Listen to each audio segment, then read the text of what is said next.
Oi, gente, meu nome é Kathleen e hoje eu tô aqui pra falar sobre o último episódio da quarta temporada de For All Mankind, que já está disponível lá no Apple TV+. Esse vídeo vai ter spoilers, eu vou falar tudo o que eu achei sobre esse episódio, então assiste primeiro o episódio pra depois você vir assistir esse vídeo. E como eu falei pra vocês nos vídeos sobre os outros episódios da temporada, essa temporada tem alguns problemas, eu tenho muito que falar sobre a temporada, mas nesse vídeo aqui eu vou focar nesse 10º episódio, vou falar vários pontos interessantes que o episódio trouxe e vai ter um outro vídeo no canal em que eu vou fazer aí um apanhado geral sobre a temporada em si. E pra começar a falar sobre esse último episódio, ele é um episódio de 1h16 de duração, um episódio muito longo, mas não é um episódio chato, cansativo, porque o episódio ele tem muita tensão, ele tem muitos momentos interessantes e a maioria desse tempo todo você fica ali na ponta da cadeira super tenso pensando no que vai acontecer. Nós temos momentos bem envolventes, temos um fechamento bem legal aqui pra história da temporada, pra vários personagens, e temos também um gancho pra próxima temporada que ainda não foi confirmada, mas tudo indica que eles querem sim fazer. Gente, facilmente esse é o melhor episódio da temporada. Esse último episódio entregou demais, mas calma que a gente vai falar sobre cada ponto que rolou nesse episódio. O episódio começa com um flashback de 2 meses atrás, onde a gente vai ver um dos astronautas ali encontrando a arma do Lee enterrada no chão ali de Marte. Se a gente for lembrar, na 3ª temporada, né, o Lee tinha aquela arma, ele quase tirou a própria vida, mas ele desistiu e depois que ele foi resgatado pela galera que tinha chegado lá em Marte, né, que era o Ed, a Danielle, toda a tripulação, eles provavelmente enterraram a arma ali para que ninguém mais tentasse usá-la. Mas eu fiquei pensando aqui, por que essa arma não foi enviada de volta à Terra, né? A gente sempre soube que arma e espaço não dá certo, né? Desde tudo que aconteceu lá na Lua, em James e tal, enfim. Não dá certo isso, mas por algum motivo mantiveram a arma ali. Agora ela é encontrada, né, por essa pessoa que vai guardar a arma pra si mais uma vez. Mas no final do vídeo a gente vai voltar nesse tópico da arma, que tem algumas coisas que eu quero falar, mas que estão mais relacionadas ao final do episódio. Mas de volta pro presente, a gente vai ver todo mundo na série se preparando pro momento mais crucial agora da segunda metade da temporada, que é a janela de tempo perfeita ali em que é possível enviar o asteroide para a Terra. Então a gente tem os dois grupos, né, os pró-Terra e os pró-Marte. Ambos os grupos estão focados nessa janela específica, porque é esse momento que definirá se o asteroide irá para a Terra ou se ficará em Marte ou se vai para outro lugar.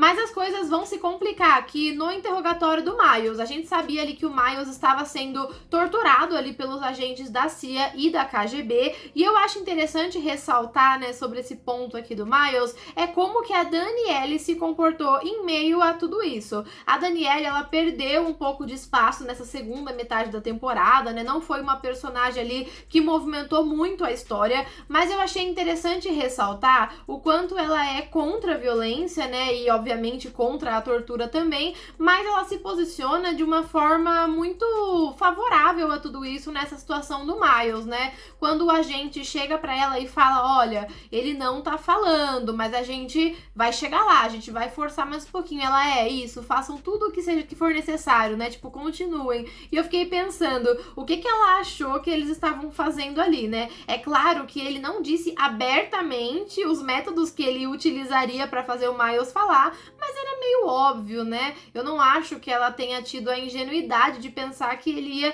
insistir um pouquinho mais apenas, sabe? Realmente era um processo bem pesado ali de interrogatório que estava sendo feito com o Miles e ela não se opôs, ou seja, ela é contra a violência, mas quando é conveniente, né? E a gente vai ver que o Miles vai ceder, ele vai se entregar e falar logo onde está o grupo quando a sua família é ameaçada. Então o Miles tolerou muita coisa nessa sessão aí, mas quando ele descobriu que a sua esposa poderia ser presa e as suas filhas, né, perderiam a mãe e o pai, já que ele tá em Marte, e teriam que ser cuidadas aí pelo governo, ou seja, ia mudar totalmente a vida delas, ele não pôde tolerar isso e aí ele abriu mão. Então esse é o ponto fraco do Miles desde sempre. E essa é uma das coisas que eu acho ruim da temporada, porque a primeira metade da temporada construiu muito essa relação do Miles com a sua família, e a segunda metade meio que não usou muito isso, exceto para esse momento aqui em específico. Com isso, o grupo foi descoberto, mas eles conseguiram fugir a tempo, indo para o complexo norte-coreano, né, que agora está no controle do Lee. Uma coisa que fica clara aqui é que o comandante Cho não morreu, na verdade ele foi hospitalizado, mas ele continua vivo, o que é bom, né, eu acho. E o grupo está refugiado ali na parte norte-coreana, mas eles deixaram todos os computadores, os equipamentos para trás, o que faz com que eles não tenham mais acesso para desviar a rota do asteroide. Ou seja, a última oportunidade deles fazerem isso, a última chance, está agora na mão da Sam, que está lá a bordo da Ranger. E, gente, no vídeo sobre o episódio 8, eu falei com vocês sobre como a Sam tinha a parte mais difícil em todo esse plano. Mas, na verdade, ela conseguiu trocar a peça lá de uma forma bem tranquila, então não estava tão difícil assim a parte dela, mas é agora que a coisa vai complicar, já que ela vai precisar sair da nave, né, para acionar um controle manual para que eles consigam mudar a rota do asteroide. Então, assim, realmente ficou muito difícil para ela. E esse elemento, né, o controle manual, é algo que vem sendo usado muito aqui em For All Mankind. Não sei se vocês perceberam isso, mas é um recurso que fica até um pouco repetitivo se a gente for pensar. Ao longo das 4 temporadas, a gente tem vários momentos em que os personagens estão em uma situação impossível e a única coisa que eles podem fazer é alguma ação manual, né? Então, nesse caso, ativar o controle manual ou desligar alguma coisa manualmente, mas esse controle manual sempre está em um local difícil de alcançar, né? Sempre exige ali um grande esforço, o que eleva muito o nível da tensão do episódio e a gente fica daquele jeito, né? Será que eles vão morrer ou não? Isso aconteceu várias vezes. Então, na primeira temporada, a gente teve uma situação dessa com a Ellen. Na segunda, a gente teve com a Tracy e o Gordo, que é uma das melhores situações dessa. Na terceira, a gente teve com o Danny, lá no primeiro episódio. Só pra citar algumas, né? Porque tiveram mais situações, assim, de risco extremo. E agora a gente teve com a Sam, que também foi uma situação muito tensa. Inclusive, o Ed comenta com a Sam, né? Você não queria ser uma astronauta de verdade? Pois agora chegou a hora, né?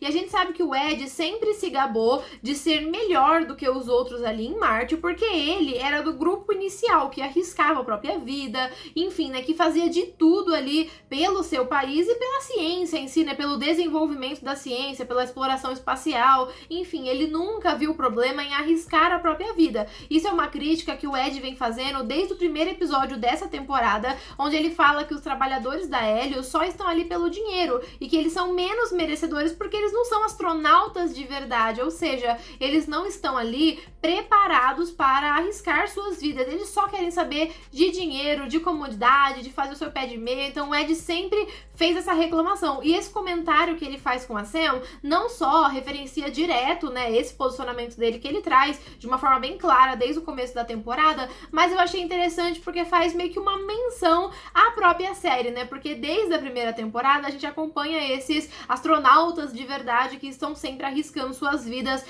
em momentos insanos ali para conseguir, enfim, trazer um ganho ali para a sociedade, enfim, para a ciência como um todo. Bom, mas toda essa luta para levar o asteroide ou para Marte ou para Terra, ela se estende à Terra também, né? Então a gente vê ali em Houston todo mundo muito preocupado em ajudar, né, o asteroide a chegar à Terra, mesmo com os esforços dos rebeldes. Então eles estão tentando fazer alguma coisa de lá mesmo para tentar ajudar. E aqui vai rolar uma coisa interessante, que é a Aleida descobrindo sobre a morte do Sergei e levando essa mensagem para Margot. Ela fica com essa responsabilidade. E eu queria destacar aqui a atuação da Coral Penha, que faz a Aleida. Eu gostei bastante, ela teve 2 momentos que me chamaram a atenção nesse episódio. O primeiro momento é quando ela recebe a notícia da morte do Sergei, que é um momento muito difícil. Ali é claro que ela e o Sergei não eram muito próximos, mas ela sabe o que essa morte representa. Então ela tá sentindo ali um misto de tristeza por ele ter morrido, de choque, porque essa não é a informação que ela esperava receber, e de raiva, porque ela sabe quem está por trás, ela sabe que essa morte não é uma morte qualquer ali de velhice. Então, só que ela tem que conter tudo aquilo pra ela não explodir na frente da moça ali do hotel. Então a gente tem a cena dela gritando ali em silêncio no carro, que é uma cena muito legal, mostrou bastante intensidade. E a outra cena que eu gostei bastante é mais pra frente no episódio, quando ela é confrontada pela Irina sobre os códigos que boicotaram ali o plano da NASA e da Roscosmos, e ela precisa falar pra Irina que não foi ela que fez isso, sendo que foi ela que fez isso. E ela fala de uma forma que fica óbvio que ela tá mentindo. Então eu achei interessante como a atriz conseguiu interpretar uma pessoa mentindo sem saber mentir. Ficou muito legal, assim, se fosse eu naquela situação, na vida real, eu não conseguiria mentir também. E, enfim, foi legal a forma como a atriz lidou com isso, eu gostei. Enfim, então eu acho que ela teve um pequeno destaque aí nesse último episódio. E como eu falei, né, o plano foi boicotado, eu pulei um pouquinho aqui, mas vamos voltar um pouco pra falar sobre a Margot, né? A gente vê aqui, quando a Margot recebe a notícia sobre o Sergei, é uma coisa extremamente triste ali pra ela, tipo, a gente fica triste por saber como a Margot vai ficar triste quando ela descobrir, e foi a mesma coisa ali com a Aleida, né? A Aleida pensando em como a Margot reagiria a isso, tudo mais, e a Margot não só perdeu uma pessoa que ela amava muito, mas ela acabou de perder qualquer possibilidade dela fugir das garras da União Soviética, até porque a Irina está nos Estados Unidos, isso era algo com que ela não contava, e como é que ela vai sair dali? Ela não tem como sair dali, o seu tempo tá diminuindo cada vez mais, não é uma situação muito desesperadora. E aqui ela vai retomar um discurso do antigo mentor dela, do Von Braun, lá da primeira temporada. Não sei se vocês lembram, mas ele tinha um envolvimento com a Alemanha, né, na Segunda Guerra Mundial. Esse envolvimento foi descoberto, ele foi demitido pela NASA, e em sua defesa ele disse que para qualquer progresso exige um custo, exige um preço. Então ele meio que tentou defender ali a questão dos campos de concentração, que esse era o preço para o progresso da ciência. E é claro que essa é uma afirmação muito problemática, e obviamente a Margot não concordou com ele na época e não concorda ainda sobre esse caso específico, mas ela traz essa afirmação à tona para a situação em que ela está vivendo agora. Porque se a gente for pensar, a Margot teve que pagar um preço ali pelo Sergei no passado. Então tudo começou com ela vazando informações confidenciais para a União Soviética para que o Sergei não fosse morto, né? E mais pra frente ela usou toda a sua influência para trazer o Sergei para os Estados Unidos para que ele parasse de sofrer tortura lá que ele estava sofrendo pela KGB. Então ela conseguiu dar uma boa vida para ele, mas essa foi aí o seu ato final, porque depois disso ela foi descoberta e teve que ir para a União Soviética, porque senão ela seria presa nos Estados Unidos. Então foi um alto preço que ela pagou aqui por ele já há muitos anos. Mas tudo bem, ela achou que isso tinha terminado, só que agora ele tá morto e é como se tudo isso que ela fez tivesse sido em vão. E essa decisão de sabotar o plano de trazer o asteroide para a Terra para manter o asteroide em Marte é uma forma da Margot fazer a vida do Sergei ter valido alguma coisa, até porque ele sempre foi um defensor do programa espacial e da ida até Marte. Ele tinha comentado aqui no episódio anterior, eu acho, mas também todo mundo já sabia que Marte seria abandonado pouco a pouco caso o asteroide de fato fosse trazido para a Terra, porque não teria mais por que investir tanto dinheiro em Marte, sendo que a fortuna estava na órbita da Terra, o que era muito mais fácil de minerar, enfim. Então o fato dela estar sabotando ali, ela garante que Marte ganhe mais investimento, ganhe mais tempo. Então a gente tem dois pontos aqui que podem ser considerados. É uma forma dela fazer algo pelo Sergei, então já que o Sergei perdeu a vida, que pelo menos o sonho dele continue. E por outro lado também, né, ela já estava ferrada, porque se o Sergei foi pego, é porque já sabiam que ela estava envolvida com ele, ou seja, quando ela voltasse para a União Soviética, e ela de fato voltaria porque a Irina estava lá para garantir que ela não pudesse fugir, quando ela chegasse lá, ela iria sofrer as consequências, e ela nem sabe que consequências seriam essas. Então, pelo menos que o trabalho da sua vida possa continuar, né? Pelo menos que Marte continue, né? Que a humanidade possa continuar, ou seja, ela fez isso pela humanidade. E esse ato de traição da Margot, mais um, né, pra lista de traições aí da sua vida, fez com que a Irina, revoltada com ela, retirasse a proteção diplomática que ela tinha, e com isso ela é presa pelo FBI, ou seja, ela vai para uma prisão nos Estados Unidos. Ela provavelmente vai cumprir uma pena super longa lá, né, talvez fique o resto da vida presa lá, mas é legal que isso também trouxe complicações para a Irina, porque se a gente for lembrar, foi a Irina que escolheu trabalhar com a Margot. Ela sabia que a Margot tinha potencial, ela meio que protegeu a Margot, né, eu tô falando do ponto de vista do governo soviético, então ela ela retirou a Margot e protegeu ela ali, então estava na mão da Margot, e agora que a Margot fez uma mancada assim tão grande, né, isso cai na conta da Irina também. Então a gente vê no final do episódio a Irina voltando para a União Soviética e o líder soviético já estava lá, ou seja, deu ruim pra ela. A gente pode presumir o seu sumiço, a sua possível morte, porque pra ele estar lá revirando já as coisas dela, é porque ela perdeu a sua oportunidade. A gente também pode considerar que esse foi um preço que a Margot pagou para um progresso, que seria aí ferrar a Irina, né? Então a Irina sumiu, porque se a gente for lembrar, foi a Irina que era responsável por toda a tortura do Sergei, então ela conseguiu mais uma vitória aí, né, tirando a Irina de jogo, mas pra isso ela teve que ir pra prisão, né, pagar aí a pena de todos os seus crimes. O asteroide ficou mesmo na órbita de Marte e lá em Marte isso causou uma enorme confusão. Os agentes da CIA e da KGB vão pra cima da galera que estava escondida lá no complexo norte-coreano. Os trabalhadores da Helios, incluindo o Miles e o outro cara que estavam presos, vão pra cima do pessoal e começa uma grande luta ali, uma coisa bem insana. Nesse meio de tudo isso, a arma do Lee é encontrada por um segurança que estava vasculhando ali os pertences dos trabalhadores da Helios. Ele vai guardar a arma pra si, no meio da luta ele pega a arma, começa uma luta pela arma. Como resultado, a Danielle acaba sendo baleada. Bom, sobre a arma, essa arma estava sumida desde a 3ª temporada, né? Foi quando ela apareceu por último, e ela retornou agora no último episódio com um propósito meio estranho, eu diria assim. Existe a discussão que esse tópico traz, que é essa questão de alguém sempre estar escondendo a arma, né? Então, alguém tirou a arma do Lee e escondeu, enterrou, ao invés de mandar de volta pra Terra. A pessoa que encontrou a arma enterrada guardou pra si em vez de reportá-la aos seus superiores. O segurança que encontrou a arma escondida guardou para si ao invés de dar, né, para seus superiores ou de mandar para a Terra também. Isso diz muito sobre a natureza das pessoas em si, né, sempre querendo ter uma garantia, ou seja, as pessoas talvez nunca consigam viver em paz, porque quando elas veem uma oportunidade ali, ou seja, ninguém tem arma ali, mas agora ela tem uma arma, então ela vai guardar para quando ela precisar. Diz muito sobre as pessoas, sobre como os humanos são, especialmente nessa série, mas também a arma sendo usada aqui para uma falsa morte, né?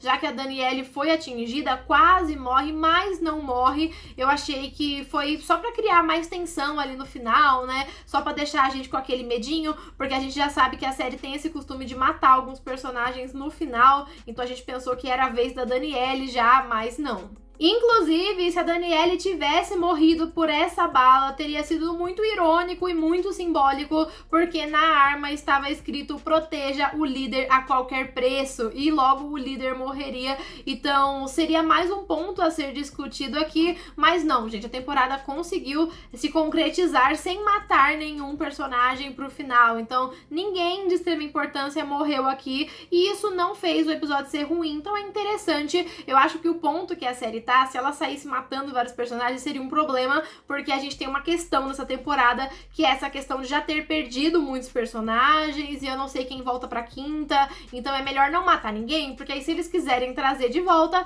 eles podem trazer ainda. E nós terminamos a temporada com um discurso emocionante da Margot, onde ela fala sobre como as pessoas são imprevisíveis e sobre como os seus sentimentos e as suas emoções são importantes, precisam ser consideradas, né, que nem tudo é matemático, nem tudo é isso ou aquilo, tem o sentimento no meio, e sobre como ela nunca pensou assim, mas como agora ela enxerga. Isso é um ponto interessante, porque marca uma evolução total na personagem da Margot. Gente, eu não sei se a Margot volta pra próxima temporada, eu acho que não, e se esse for o ato final dela, se esse for o último discurso dela, eu acho que fechou muito bem a sua história, porque a gente vê a Margot sendo transformada totalmente pelas pessoas com quem ela conviveu e também pelos sentimentos que ela teve por essas pessoas. Eu destaco aqui, obviamente, a Aleida e o Sergei. Ah, e vale dizer que esse discurso foi feito no tribunal, então esse era o discurso do processo ali de condenação dela.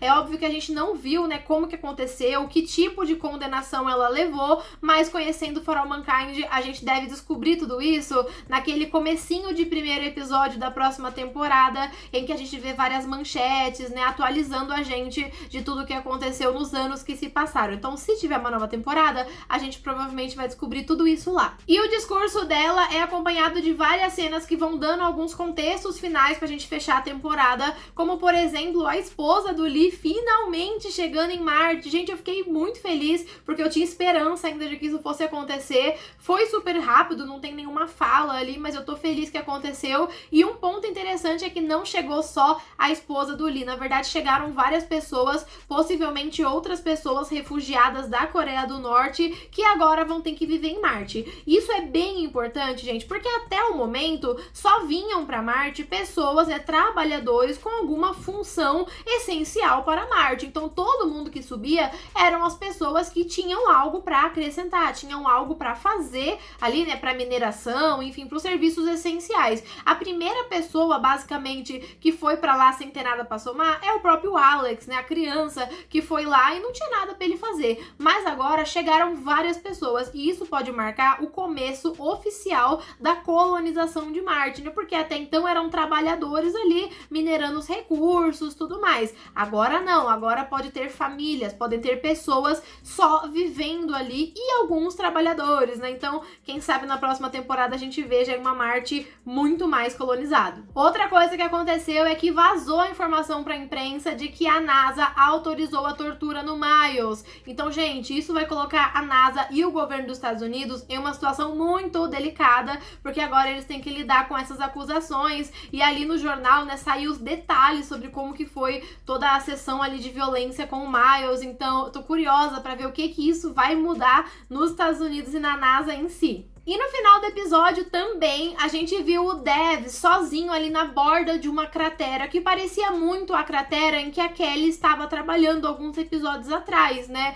E, gente, o fato dele estar sozinho pode indicar que ele foi exilado, né, da base Vale Feliz e que agora ele mora sozinho ali na borda da cratera, o que faria muito sentido porque ele foi o líder de todo o tumulto, ele que tirou o asteroide aí de rota para a Terra, né? A ideia foi dele, o plano foi dele. Então, assim, talvez ele tenha sido exilado e não preso porque ele tem muito dinheiro, porque ele é dono da ESA, aquela história toda. Então, pode ser que a pena dele tenha sido viver em exílio. Isso não seria muito estranho, porque isso já aconteceu com o Danny, né? A gente, no comecinho da temporada, a gente viu um pouco sobre isso. O Danny, ele foi exilado pra ficar na cápsula norte-coreana, né? Porque ele tinha causado um acidente ali. Só que agora, se for isso mesmo, o Dev tá muito melhor, né? Porque pelo que a gente viu, ele tinha uma pequena base, né? Ele tinha um módulo um pouquinho maior ali, então ele não deve estar sofrendo. Inclusive, ele tava rindo feliz ao ver algo passando ali no espaço que tudo indica que é o próprio asteroide, né, que ele roubou. Então ele tá feliz, ele tá realizado, ele não tinha mais nada na Terra mesmo, então mesmo se ele tiver exilado, eu acho que ele tá bem e que numa próxima temporada ele seria requisitado aí um momento ou outro. Outra opção também, que eu acho menos interessante, mas é possível, é que ele esteja lá porque ele está trabalhando junto com a Kelly, né? Afinal, ele é da Helios também, então não seria estranho ele e a Kelly estarem trabalhando ali na busca de vida, mas eu voto mesmo no exílio do Dev.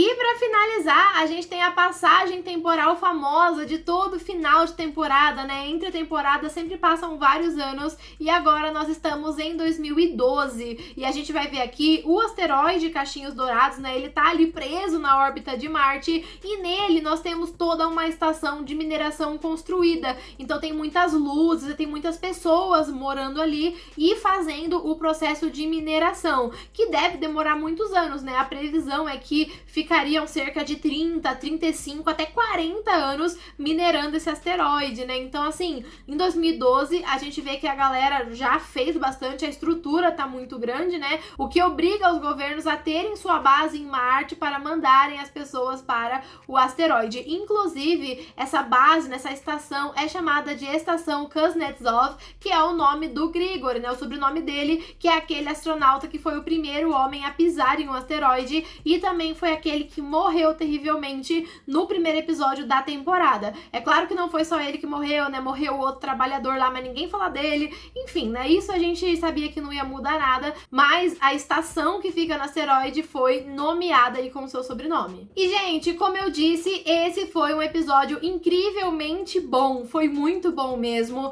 A quarta temporada em si, ela teve altos e baixos, mas tudo que faltava foi feito aqui nesse último episódio. Foi um episódio que teve muitos momentos de tensão, que é algo que a gente gosta de ver em For All Mankind. Também tivemos momentos muito intrigantes, momentos muito dramáticos e envolventes, momentos de a gente chorar, né, por ser triste, e de chorar de alegria também e torcer pelos nossos personagens. Então foi um episódio muito longo, mas que ele trouxe várias emoções. Foi um episódio que não deu tédio, que você assiste de uma vez e fica triste quando acaba, porque tem muita coisa boa acontecendo ali. Como ponto baixo desse episódio, eu colocaria aí o fato da Kelly e do Alex mal terem aparecido. A Kelly aparece, mas não tem nenhuma fala. Eu esperava que ela fosse participar um pouquinho mais dessa rebelião, né, de alguma forma, em qualquer um dos lados. Também acho que o Ed não fez muita coisa nesse final. Tem algumas questões aí sobre alguns personagens que tiveram toda uma história construída ao longo da temporada e nesse final meio que não serviram pra nada.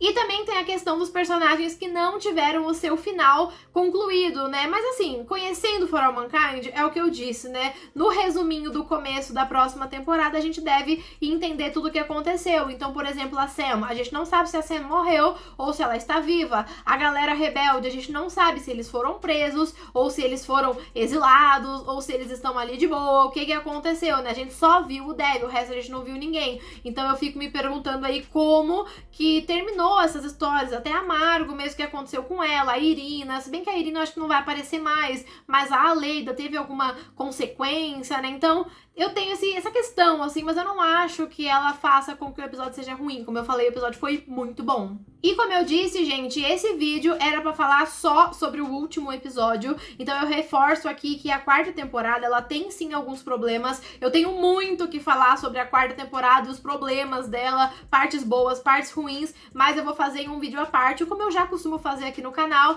Então esse vídeo é o vídeo do episódio 10, mas vai ter um vídeo em que eu vou fazer um apanhado geral da temporada e vou dizer pra vocês o que eu achei da temporada analisando como um todo, tá bom? Esse vídeo vai ser lançado logo no canal e se ele já estiver disponível, ele vai estar aqui na descrição e também nos cards. E, gente, o vídeo ficou enorme, desculpa aí se eu falei muito, é que o episódio era muito grande e ele não só era um episódio longo, mas ele tinha muitos pontos e muitas reflexões aí que eu queria trazer com vocês, então não teve como falar menos mesmo, mas resumindo, foi um episódio que eu gostei muito, muito mesmo. Como o episódio foi enorme, pode ser que eu tenha esquecido de algum ponto, né, de trazer à tona alguma questão, algum debate, enfim, se faltou alguma coisa, deixa aqui nos comentários, mas não esquece de deixar também a sua opinião, se você gostou do episódio, se você não gostou, você acha que foi um bom fechamento pra série, né, pra temporada.